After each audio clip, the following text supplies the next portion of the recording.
Nandito po tayo ngayon sa aming munting kusina, mga kaibigan. Isa pong magandang umaga sa inyo, mga kaibigan. Kamusta po ang inyong mga tulog kagabi? Isa pong magandang umaga sa inyong lahat. Maghuhugas po muna ang inyong Nanay Ray para tapos na po ang ating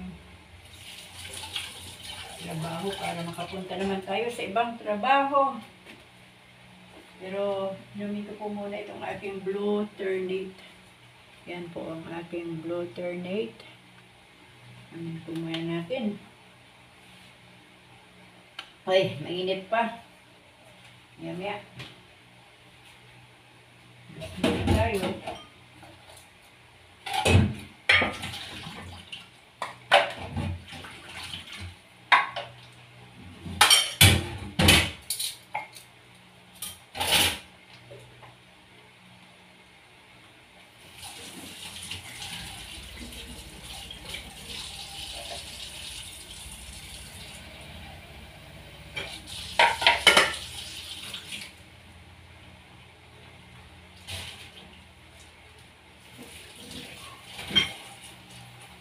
Yan lang kayo mga kaibigan. At ako'y maglinis muna.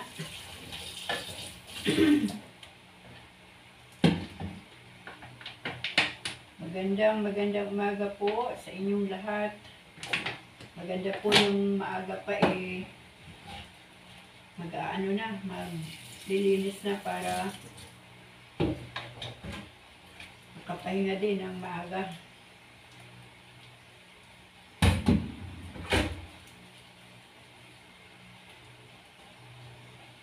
Medyo malayo po yung ating camera.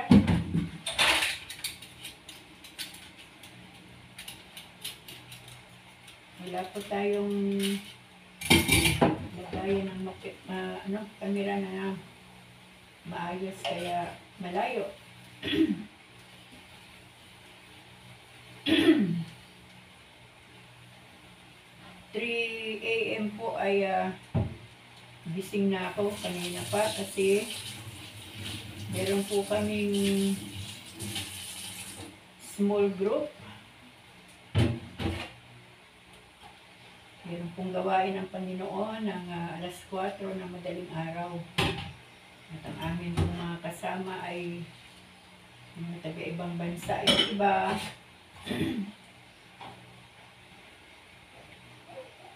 yun po ang aming leader, taga-Canada. Tapos, iba-ibang church po, mga kaibigan, basta lang makarinig ng salita ng Diyos. Maganda po yun.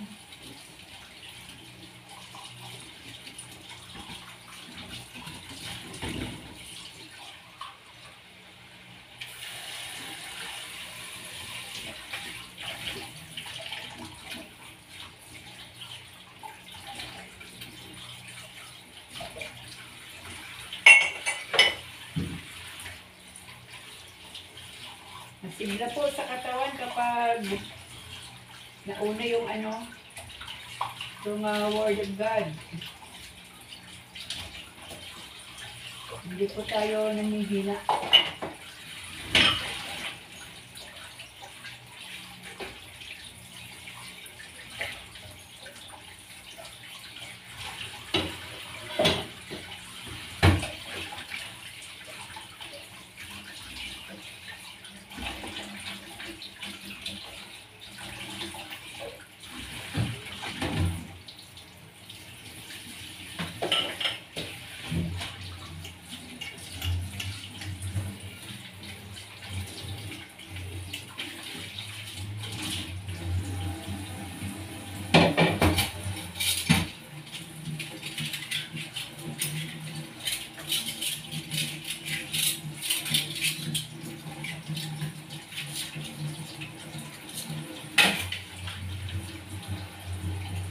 Maraming salamat po sa lahat ng ating mga subscribers.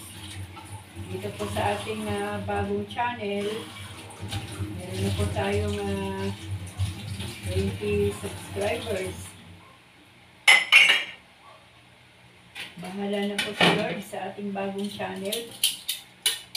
Dahil nawala po yung ating dating channel. Kaya bahala na po si Lord. Ito pa lang muna unahin natin.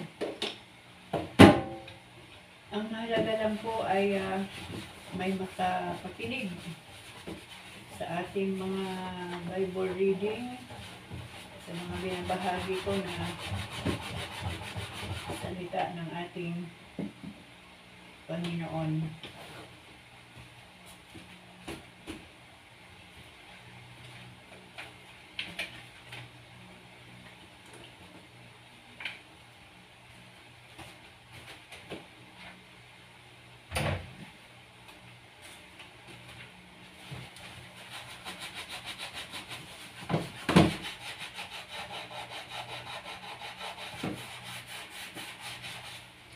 Hirap tanggalin itong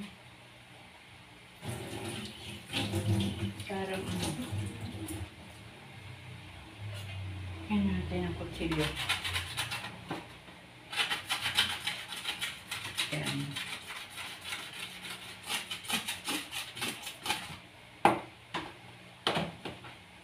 Maraming trabaho mga kaibigan. Maglilinis, maglalaba pa.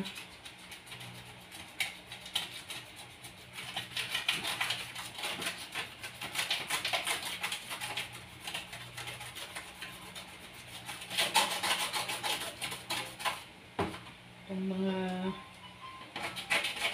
itim sa ano ay brown. Parang libag ba sa plastic. Kapag hindi kasi ito tanggalin agad, pangit na po ito, parang libagin na yung plastic. Yan.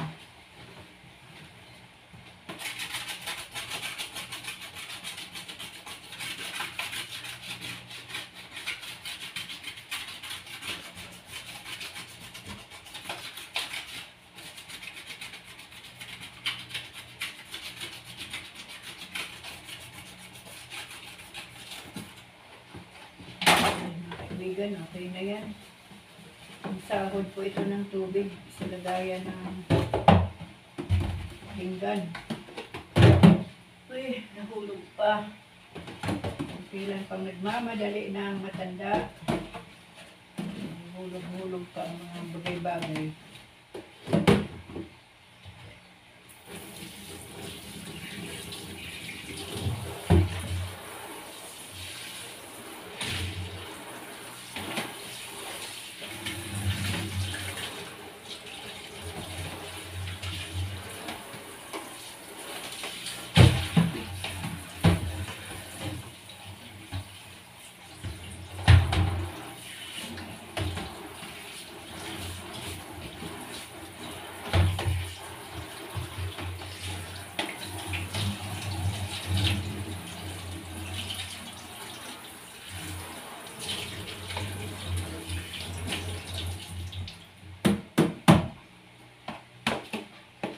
Napanood niyo po ba yung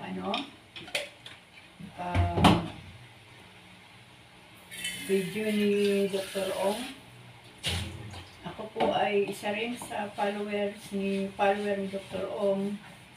At alam niyo mga kaibigan, marami din po ako talaga natutunan sa ating minamahal na doktor dito sa social media.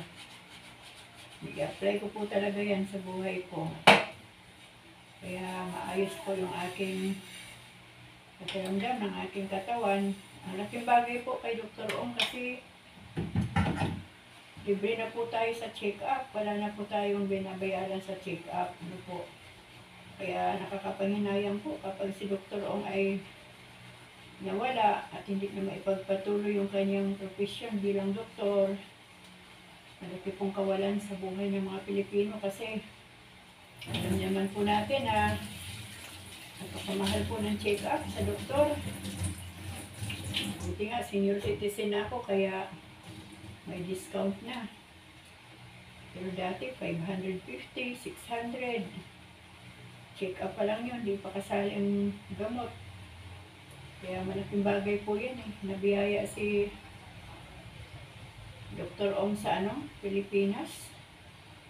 Ang daming mga pasyente yan na umayos ang pakiramdam dahil po sa ibinahagi ni Dr. Ong. Ngayon, sabi ni Dr. Ong, nagka-cancer siya, nagkasakit siya dahil po sa stress. Totoo po yun na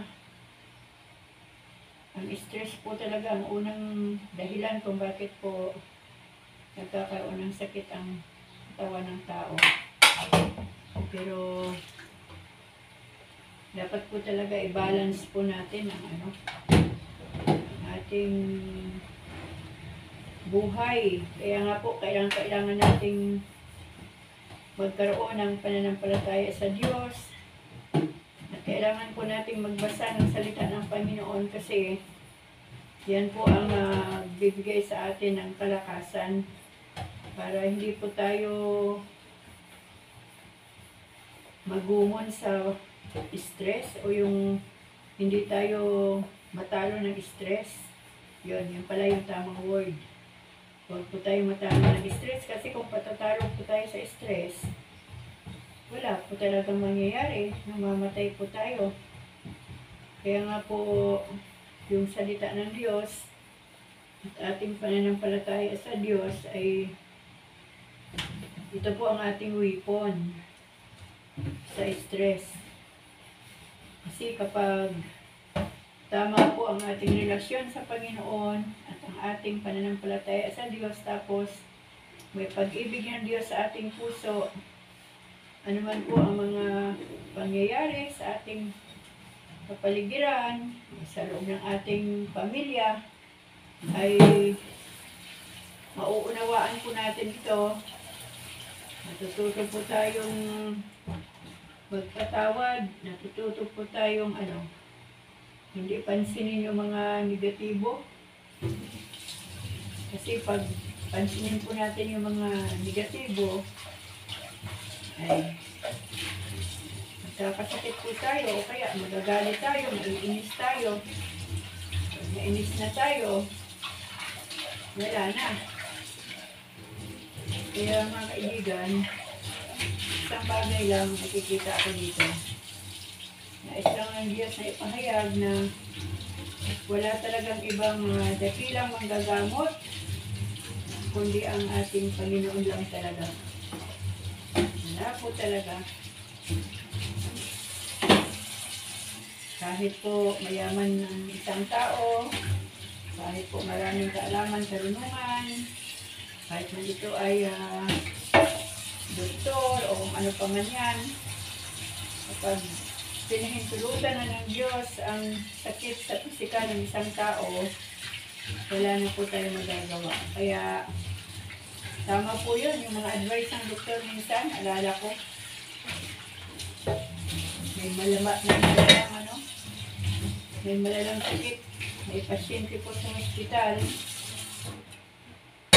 Sabi po ng doktor, wala nang pag-asa yung kanilang kapamilya. Kaya ang advice ng doktor, manalangin na lang sa Panginoon. So, ibig sabihin, ang doktor po ay hindi po talaga sila nagpapagaling ng lubusan at nagdudugtong ng buhay, kundi ang Panginoon lang po talaga.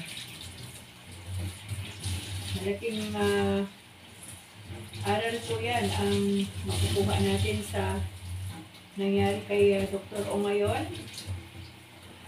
Lalo na yung mga tao na umaasa na lang sa doktor, sa gamot. Pinapatunayan lang po ng Panginoon sa atin na siya lang po ang ating dakilang manggagamot at wala nang iba pa. Kahit doktor pa yan, naalala niyo po nung panahon ng COVID, napakadaming doktor po at mga nurse na nawala ng buhay. Kasi ang katotohanan, ang Diyos lang po talaga ang maasahan natin doon sa panahon na tayo po ay may sakit. Yan po ang katotohanan. Kaya mga kaibigan, kapag tayo po ay may sakit, tayo po ay nananalangin, gamitin po natin yung itinuro ng Diyos sa atin na pananampalataya at pagtitiwala sa Panginoon. Sabagamat hindi natin hayagang nakikita ang ating Diyos, maniwala po tayo na kaya po tayong pagalingin ng ating Panginoon kasi ang kagalingan ay ang Diyos ang may kapangyarihan na magpagaling, pero nakakakilos lang po ang kapangyarihan ng Panginoon sa ating pananampalataya sa Kanya. Kasi po, kung wala po tayong pananampalataya sa ating Panginoon, hindi rin po tayo gagaling.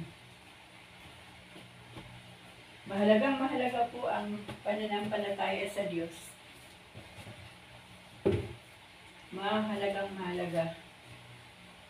Lahat po ng ating ginagawa na may kalakip na pananampalataya, ito po ang mahalaga sa Panginoon. Ayan, ubusin ko po muna ang aking blue ternate, mga kaibigan.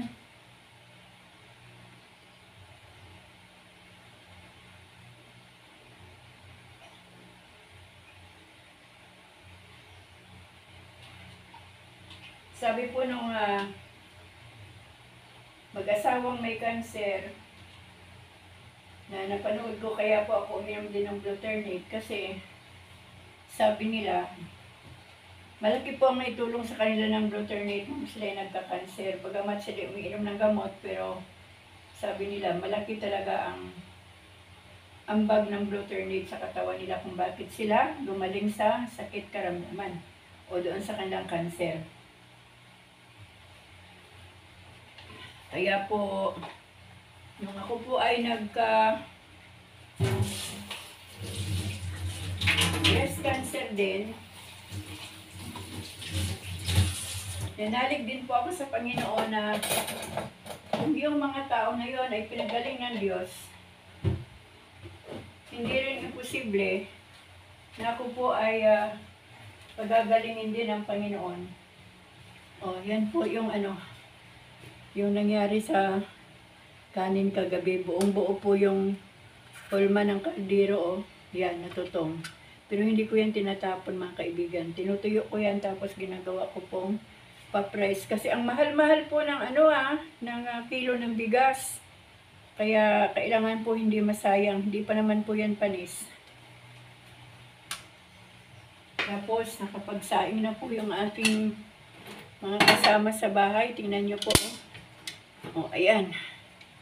Oh, ang daming kanin. Oh. Nakakapangilabot po na magsayang ng kanin ngayon dahil sobra po ang mahal ng bigas ngayon. Tapos mga kaibigan, tignan nyo po ito. Hindi po ako marunong magluto nito, pero siguro kung susubukan ko ay pwede rin. Kaya lang, kakaunti rin siguro ito pag naluto. Ito po yung talbos ng ng kamuting kahoy. Dinalhan po kami ng aming anak na taga Victoria, Laguna. Marami po siyang mga tanim-tanim doon. Kaya, pag-iisipan ko po muna kung lulutuin ko. Pakita ko rin po sa inyo yung yung business ng aking anak. Ito po yung business ng aking anak. Yan, suka. Tapos ito po ay sausawan. Ang sarap po nito isausaw sa sa, anong tawag doon? Kahit sa prito. Yan, sarap po yan. Suka po yan. Kinurap daw na suka. O, ayan. Sausawan po ng siumay. Masarap po yan. Yan po ang kanyang business.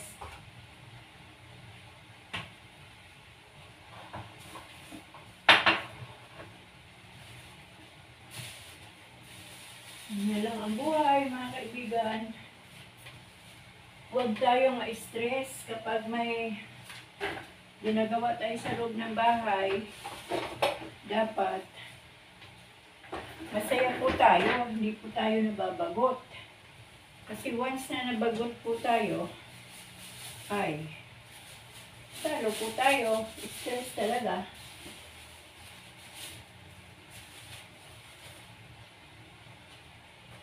Ang buhay naman po talaga ay full of stress eh.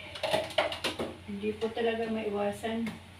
Nangihinayang po ako kay Dr. Ong na mawala siya kasi ang dami pong umaasa sa kanya ng mga pasyente.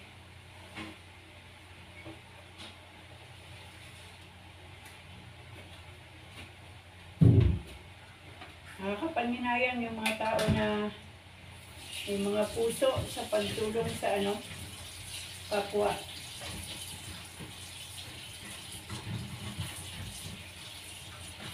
Ano ko muna kayo mga kaibigan, itong kanin, itong dukot. Nararamang siya, tapos medyo mainit naman po ang panahon ngayon. Ibibilad ko po siya. Sobrang sayang po ito. Gusto po ng mga apo ko yung yung ginagawa kong pa-price ito Yan, abutin ko mga kaibigan, pakita ko sa inyo ha. Yung aking mga pinatuyo. Ayan Marami pa yan. Sobrang nakakapanghinayang po ang ang tawag dito. Ang kanin, ayan pa po, yung mga pinatuyo ko. Tuyong-tuyo po yan.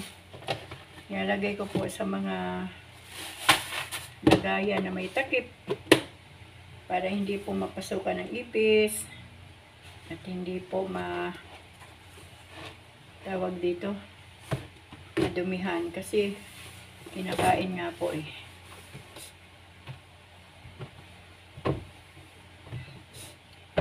May mga bagay po na nangyayari sa buhay natin na hindi po natin inaasahan, di ba mga kaibigan?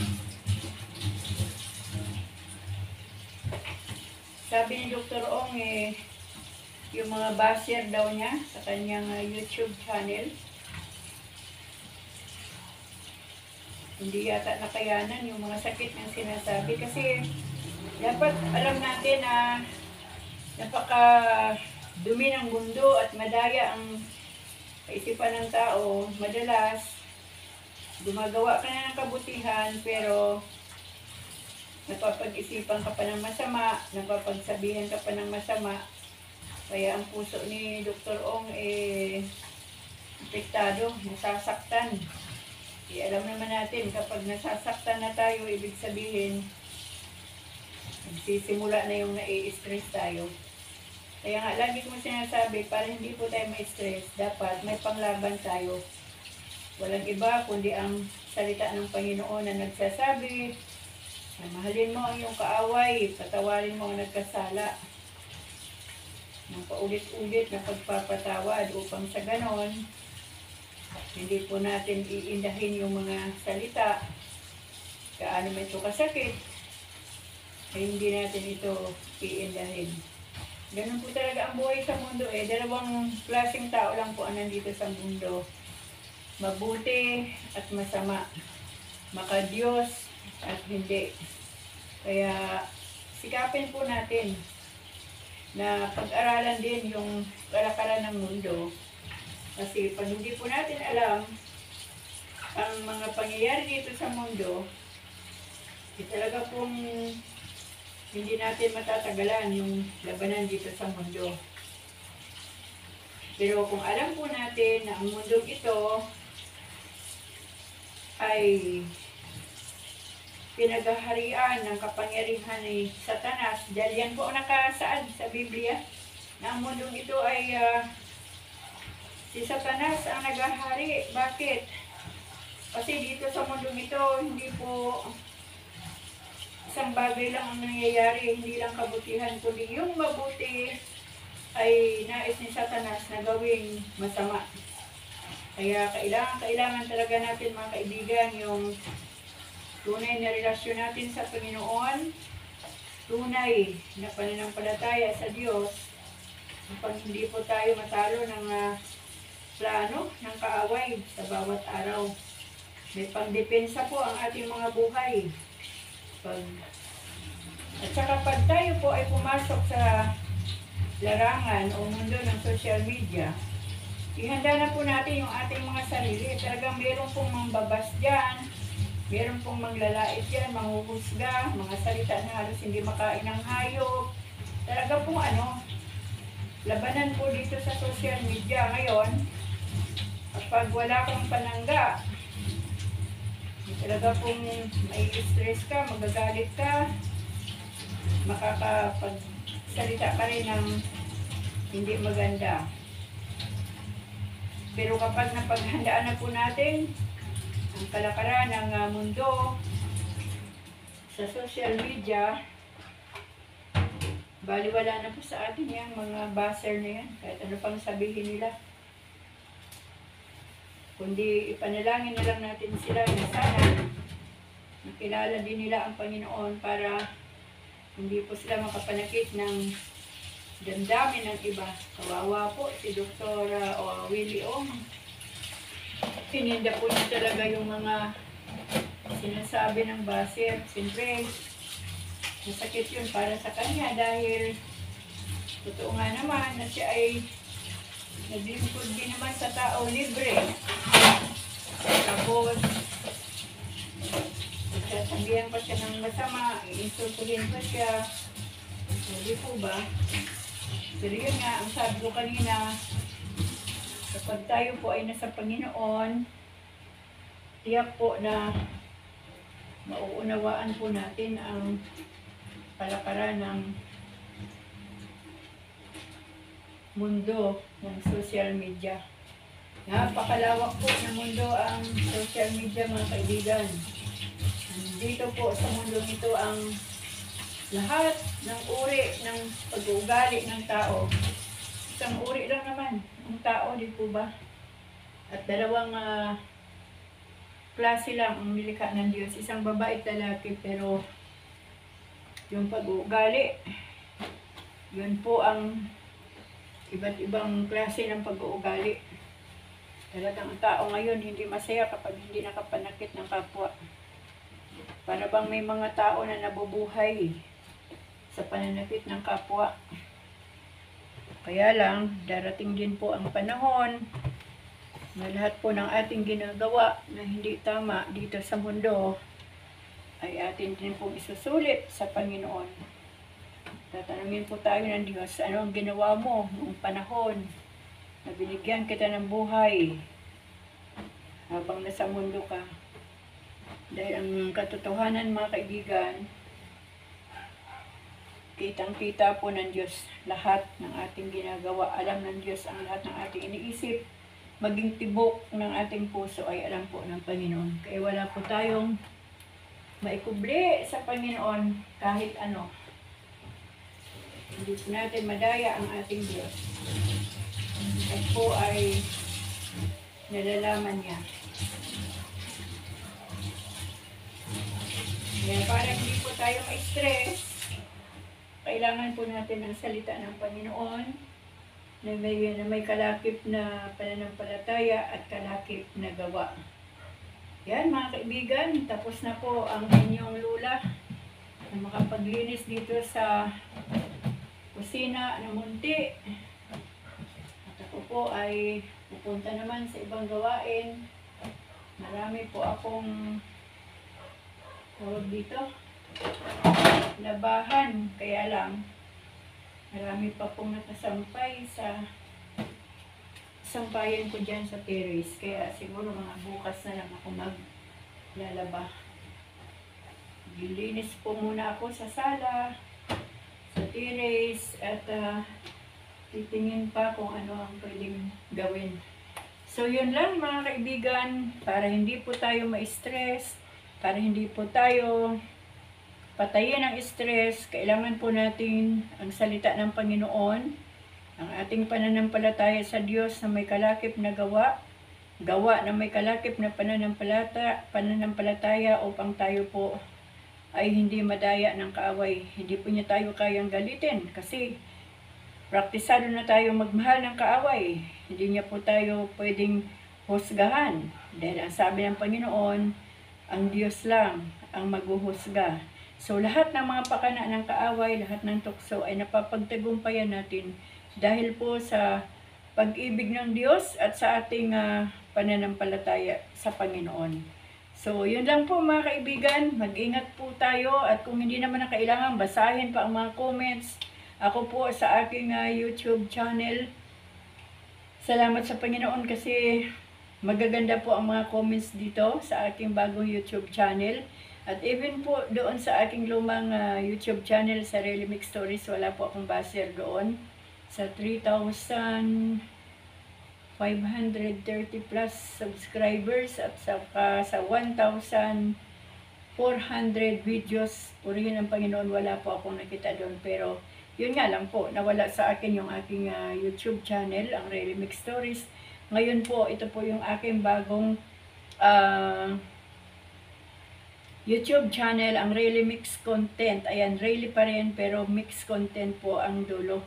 At sana po mga kaibigan, mag-subscribe po kayo sa aking YouTube channel para maantabayanan niyo po yung aking mga activities dito, lalo na po ang aking Bible reading po dito sa aking bagong YouTube channel. Para pong bagong buhay ang aking YouTube channel kasi tapos na yung mga panahon ng mga sayaw-sayaw na content. Ito po ngayon seryosohan na kasi alam naman po natin, malapit na pong dumating ang Panginoon. So, kailangan pong maging seryoso na po ang buhay sa harapan ng Diyos. Kaya mga kaibigan, tandaan po natin, dalawa lang po ang lugar na pupuntahan ng tao kapag namatay, impyerno at langit.